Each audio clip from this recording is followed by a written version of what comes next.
meat from people that came by and brought various meats. And it's the weekend. We had the boneless and the boned in country style ribs. We have the veal chops. We also had a little bit of beef, and we had the pork tenderloin. So what I'm going to do, I have the oven on 350, and what I'm going to do is take this here and we're going to cover that. Let me taste this. Very good. With barbecue sauce.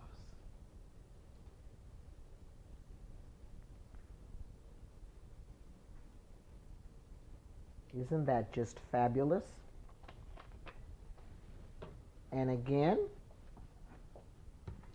I have my peppers that I'm going to use that did not make it to the salad bowl, but that's okay. I have some tomatoes that didn't make it to the salad bowl, and that's fine. I have a little bit of green that didn't make it to the salad bowl. And what I'm going to do is take some onion.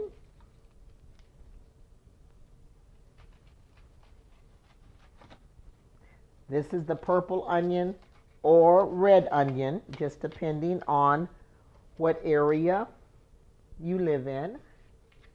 And I'm going to just coarsely cut. A lot of people, and you know that's one thing, when you're cooking, make certain, and you're going to have a crowd over, to the best possibility that you can, find out if anyone is allergic to onions, allergic to dairy. Now, I personally feel if you have the allergies and you're going to be visiting people's homes, and you're going to different various potlucks, that you bring what you know you can eat. Everyone passes around a list. Debbie's going to bring that. Steve's going to bring that. John's going to bring this. Well, you make certain that when you put down your name, you put down what you're going to bring because you know you can eat it. Don't put down potato chips and dip that you're going to bring, and then when you get to the place, you can't eat any of the food because you're lactose intolerant. Don't do that to yourself, but first of all, don't do that to the host. You know your children can't have certain items. Bring the foods they can eat. And if you're dieting or you're on a program or you've had the procedure done, that's your business. But bring the foods. If you're on all liquid, bring yourself plenty of liquid. Don't stand at the table. Oh, I wish I could eat this. Oh, but you know I had that procedure done and I can't put that in my belly. Don't do that. Just bring what you can, eat what you can, drink what you can. And everybody else will be taken care of. If you have a sensitivity to certain types of food, bring the foods that you're not sensitive to, and not just bring something just to be bringing it, and then you are miserable the entire meal and you're making everyone else miserable too. Amen? Okay, so that's a little onion. And again, we have the rosemary, we have thyme, rosemary, tarragon. We're just sprucing up these leftovers, and people are going to, your family is going to actually think, wow, this is really good. And you know, a lot of times, depending on the area that you live in, you may want barbecue, but you really don't have the time to go out and get it or the means to go out and get it. You can barbecue right in your oven, and they have a liquid smoke now that has mesquite in it. And what I do, I'm not doing it this time, but what I have done is that I will wrap my meat in aluminum foil, wrap it up good. I'll poke holes in it. I'll put a little layer of water, just a little layer of water, and I'll put some of the mesquite smoke, and then I'll use the mesquite chips and put them in the pan. And then because the meat is wrapped up and the holes is in there, as the water gets hot, the steam goes up through the holes for the meat. And I'm telling you, it is delicious, especially when you're doing that brisket. That brisket, 220 degrees, approximately 10 to 12 hours. On 220, you will have the most tender, most succulent brisket every time, low and slow. But okay, this looks great. And this is Sugarlicious. This is leftovers. And I'm telling you, I can't wait to taste with the barbecue sauce the difference and the change in the way the meat was served previously.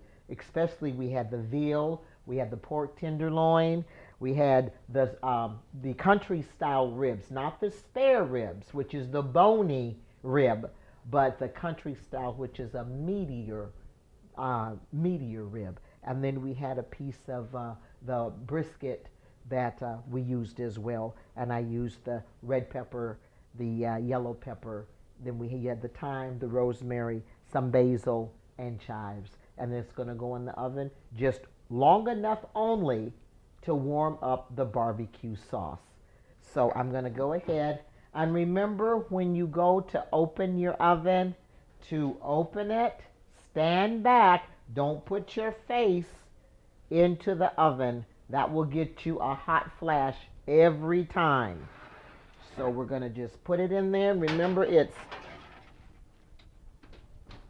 on 350, and we're going to put it in just long enough for the barbecue sauce to heat. These are two items that I love having in the kitchen. One is the meat thermometer, and you can get them as least expensive as $6, or you can go all the way up to $50. You know, there's some even that's electrical. But if you start out, just start out. That's the whole thing about all of this. Just start out. It's kind of like exercising. Just start moving. Moving any kind of way. Just start moving. And then this is the almighty timer. And in our busy world, we multitask everything that we do.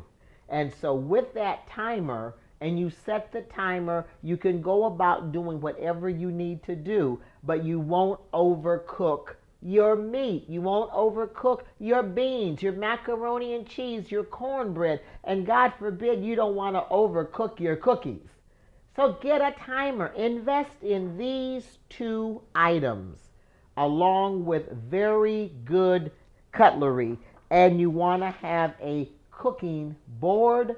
And this is a paring knife, but a small knife, so that when you're cutting, you want to, even your mushrooms, you can take the stems.